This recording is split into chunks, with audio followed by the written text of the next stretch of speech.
Армысыздар көрермен, байланыста Алтынсарин мектебі кітап таңда бағдарламасымен. Бүгінгі біздің қонағымыз Қарасай ауданы бойынша 18 мектеп қатысқан талқы жобасында аясында Өзбекәл және Мәдени майдан кітабына негізделген сайыстың жүлдегерлері, финалистері Бақтияров Дәулетбек және Қази Нұрсұлтан. Қош келдіңіздер. Қош келдіңіздер. Таныстырып өтсеңіздер өздеріңізді. Сәлеметсіздер ме? Менің есімім Қази Нұрсұлтан, 7 сынып оқушысынан боламын. Сәлеметсіздер ме? Мен Бақтияров Дәулетбек, Ыбырай Алтынсарин мектебінің 9-шы сынып оқушысымын.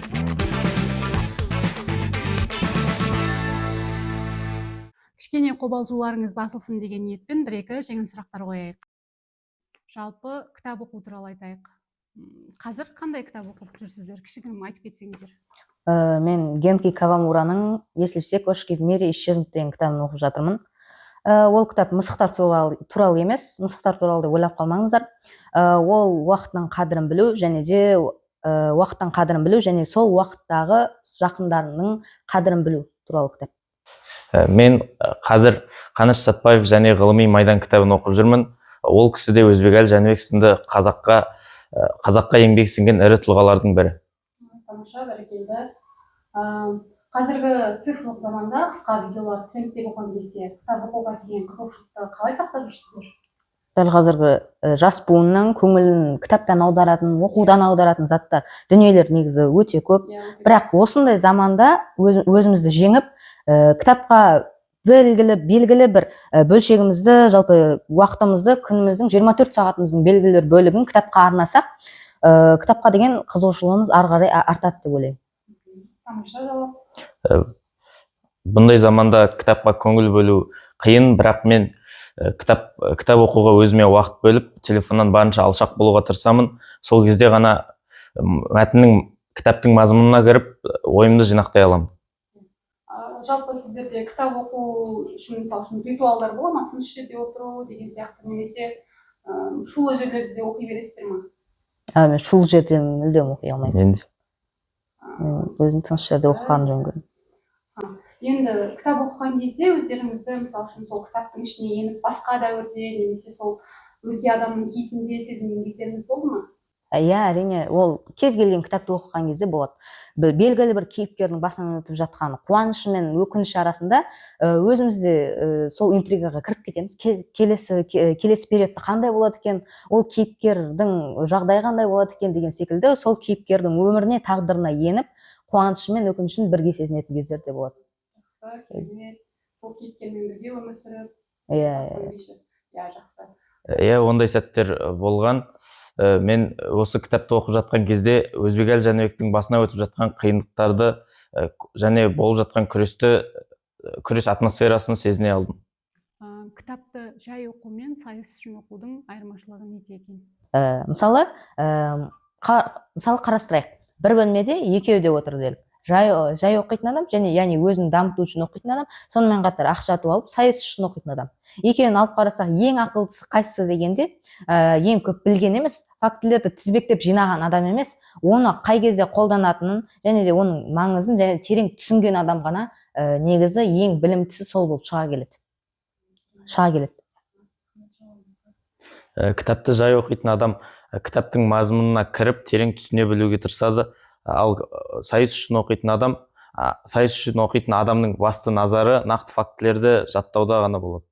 Яғни сайыс үшін оқитын адам фактілерді тізбектеп жинайды, ал жай оқитын адам, өзін дамыту үшін оқитын адам сол фактілерді өзіне принципіне қосып алады, яғни принципіне қалыптастырады. Рахмет. Енді осы өзіміздің сайысқа қатысқан Өзбекәл және Мәдени майдан кітабы туралы айта кетсек, кітап неліктен мәдени майдан деп аталады, қалай ойлайсыңдар? Өзбекәл атамыз және осы майданда кіммен және немен күресті деп ойлайсыздар? Жалпы майдан деген әдетте қарумен болады. Бірақ Өзбекәл Жәнібек атамыз және де Өзбекәл Жәнібек сынды тұлғалар қарусыз күресті. Олардың қаруы ұлттық сана болды. Сол ұлттық санамен тоталитарлы және шовинистік көзқараспен күресті. Жалпы олардың жауы, менің ойымша, совет пропагандасы болды. Солармен күресті. Өзбекәл Жәнібек ешқандай сол жаңа айта кеткендей қару күш қолданбаса да ұлттық құндылықтарды жаңғырту арқылы соғыста жеңуге бар күшін салды. Тамаша жауап. Майдан деген қазір біз елестететіндей емес, айтасыңдар. Енді келесі сұрақ, қандай жаңа кейіпкерлермен таныстыңыздар? Мысалы үшін мен өзім айта кетсем, мен осы кітапты оқығанға дейін Ғани Мұратбаев туралы білмеген екенмін. Сіздер үшін қалай ол? Қандай жаңалық аштыңыздар? Қандай жаңа кейіпкер аштыңыздар өздеріңізге? Мен де Ілияс Омаров сынды жаңа бір кейіпкермен таныстым. Темірбек Жүргенов жайлы толығырақ ақпарат білдім. Себебі бұл уақытқа дейін тек атын кейбір жерлерде естіген едім. Солай ғана естіген екенбіз. Тура менікі де солай. Мен мүлдем Ғани Мұратбаевты білмегенмін, өте ұят. Бірақ осы кітапты оқу арқылы мен Ғани Мұратбаев деген жаңа есімді қостым. Керемет адамдардың болғанын білмегенбіз. Кітаптағы қайсы кейіпкер немесе оқиға сіздердің Өзбекәлі Жәнібеков туралы ойларыңызды өзгертті? Мен бұл кітапты оқымас бұрын Өзбекәлі Жәнібек туралы Өзбекәлі Жәнібекті қарапайым бір тұлғалардың бірі деп ойлаушы едім. Бірақ бұл кітап оқу арқылы мен Өзбекәлі Жәнібектің қазаққа сіңірген еңбегінің қаншалықты маңызды екенін түсіндім. Сонымен қатар Өзбекәлі Жәнібектің немере қарындасы айтады, белгілі бір естелігінде айтқан, біз жалпы ел аралауға көп қатысқан ғой. Өзбекәлі Жәнібек сөйтіп Жезқазғанға барған кезде, белгілі бір қирап жатқан мешітті көрген кезде оның жүрегі ауырып, түнімен ұйықтай алмай соны ойлаған екен. Мен соны көріп, жалпы ізденіп, осы естелікті таптым, және де одан Өзбекәлі Жәнібектің патриоттығын және елге деген қандай жанашырлығын байқадым. Ол кісінің облыс орталықтарында, тіпті ауылдарда мұражай ашуға деген құштарлығының сыры неде болды? Ол мысалы үшін бізге, болашақ ұрпаққа, сендерге нені аманаттағысы келді? Өзбекәлі Жәнібек өзі тарихшы маманы болған, және оның басты ниеті, мұражай ашудағы басты ниеті, меніңше, болашақ ұрпаққа өзінің тарихының маңыздылығын жеткізу және өз тарихын ұмыттырмау. Яғни тарих дегеннің не екенін көрсете алды мұражай арқылы. Мұражайға арқалық қоймай, ана жақтан келеді екен да, яғни мұражайға қариялар келеді көбінесе, солайша өздерінің ұлттық жағын қайта жағып алады екен. Яғни осы Өзбекәлі Жәнібектің еңбектері бүкіл Қазақстан арқылы таралды, тек арқалықта емес. Сонымен қатар бізге өз тарихымызды ұмыттырмауға үйретті. Егер сен өз тарихыңды білмесең, ертең келіп саған басқа біреу өз тарихын үйретіп кетеді деген осындай да сөз шығады. Егер Өзбекәлі Жәнібеков Наурыз мейрамын немесе ұлттық аспаптарды қайта тірілтпегенде, бүгінгі қазақ қоғамының бейнесі қандай болар еді деп ойлайсыздар? Қазақ халқы өте рухани жұтаң болатын еді. Себебі Наурыз басқа шетелдік батыстық мейрамдарды тойлап, қазақ еліне әкелетін еді.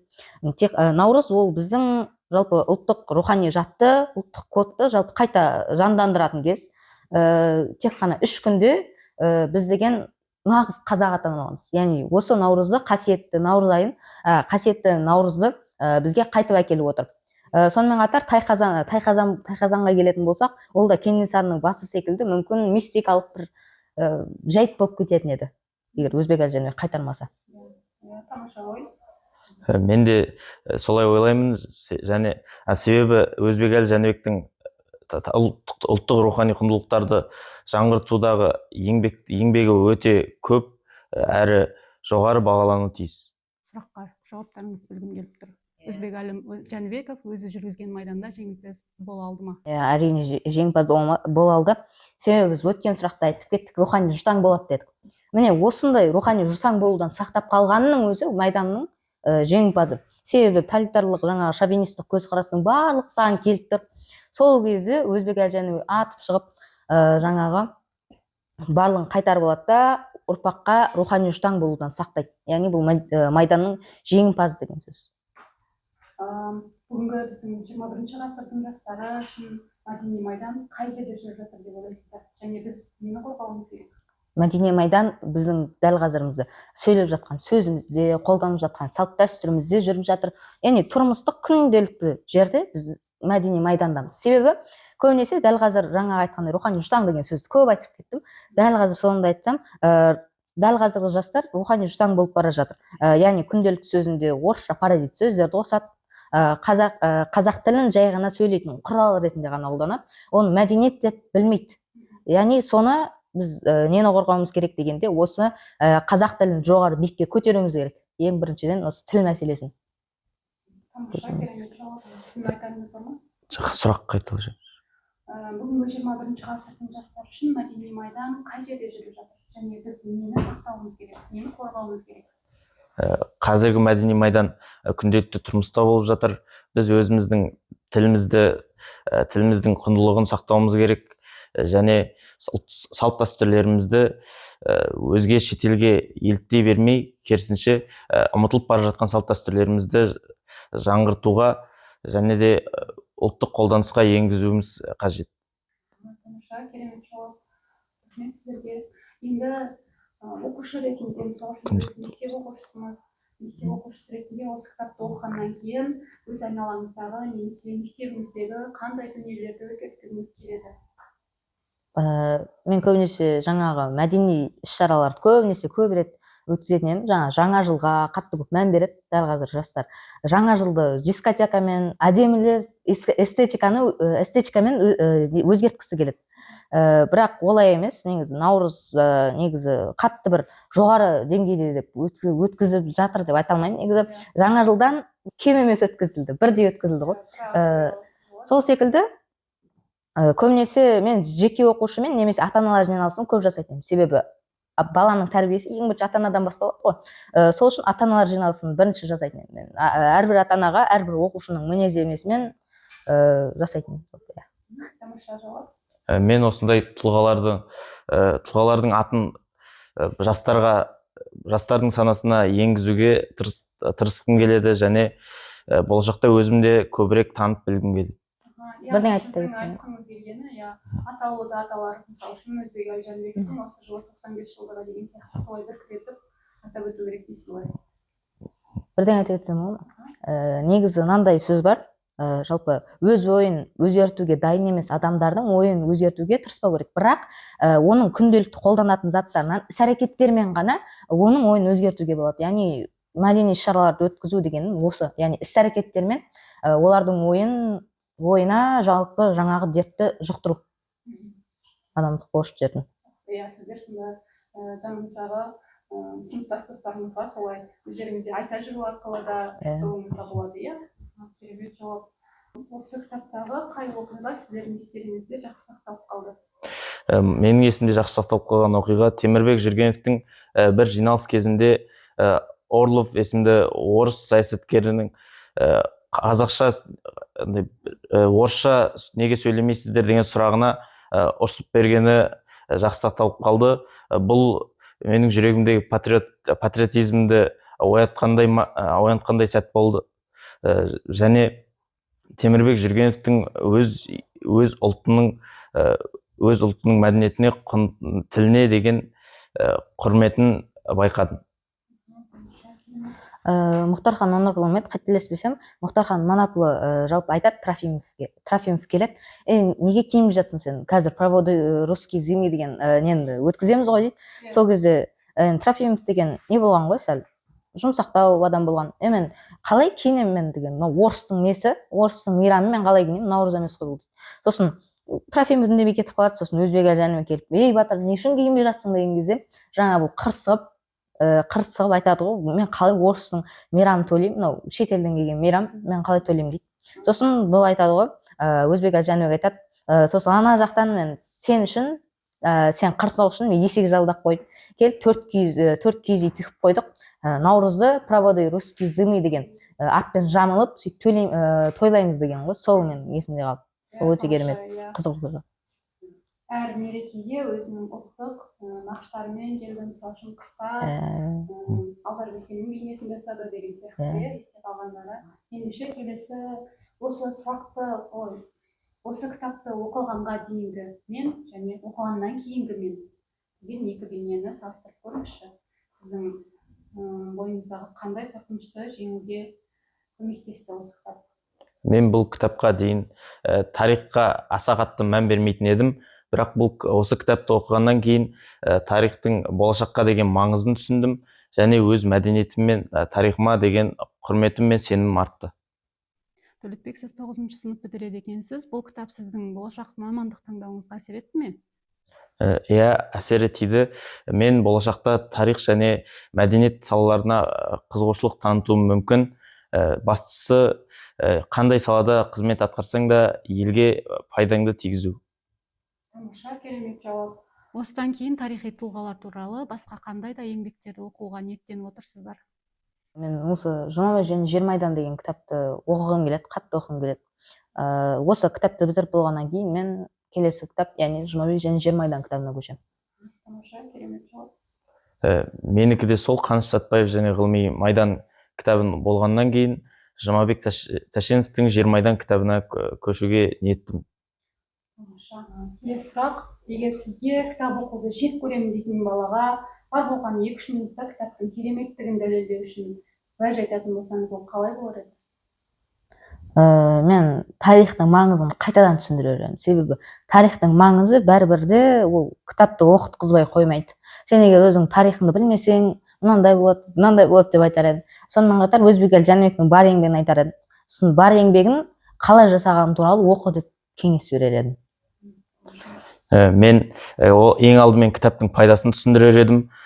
Мысалы, кітап оқу ойды дамытады, терең ойлауға үйретеді және сөздік қорды арттырады. Сондай-ақ тарихтағы ірі тұлғалардың басым бөлігі кітапқа құмар болған, соны да қосымша ақпарат ретінде айтар едім. Сұхбатымызды аяқтай келе сіздерге соңғы бір сұрақ қойғым келіп тұр. Өзбекәлі Жәнібеков өз мәдениетін бағалай алмаған халық өзгенің мәдениетіне құл болады деген еді. Бүгінгі жеңістеріңіз сол құлдыққа қарсы тұратын алғашқы қадамдарыңыз деп білеміз. Осы сұхбатты тыңдап отырған құрдастарымызға, ұстаздарымызға ең басты бір тілек немесе үндеу тастасаңыздар, ол қандай сөз болады? Өте қиын негізі. Өзіңнің рухани кеудеңді руханиятпен толтыру үшін оқы деп айтар едім. Былай көпшілік кітап оқып жатқан кезде дәл қазір ақша үшін көбейіп кетті ғой. Сол үшін оқиды, яғни ақша ұтып алу үшін оқиды. Олар өзінің рухани кеудесін дамыту үшін оқымайды. Көбінесе осы ақша ұтып алу үшін оқиды. Көпшілік жарыстарға қатысу үшін оқиды. Өздерін көрсету үшін оқиды барынша. Сіздің айта кететініңіз? Кітап оқу ол, меніңше кітап оқу адам өз-өзін дамытқысы келетін адам үшін ең басты жасалу керек әрекеттердің бірі. Сондықтан кітап оқудан жалықпау керек. Барынша пайдалы кітаптардан ақпараттарды түсіне білу, мазмұнына кіріп оқи білу қажет. Тамаша, керемет жауаптарыңызға рахмет. 7-ші және 9-шы сынып оқушылары болса да, олардың ой өрісі мен ұлттық құндылықтарға деген құрметі бізді тәнті етті. Өзбекәлі Жәнібеков бастаған майдан әлі біткен жоқ. Ол ұлттық құндылықтарды, ұлттық кодты сақтау майданы. Ал бұл майданның бүгінгі сарбаздары Дәулетбек пен Нұрсұлтан сияқты ақылды, білімді жастар. Қоштаспаймыз, тек келесі майданда кездескенше дейміз.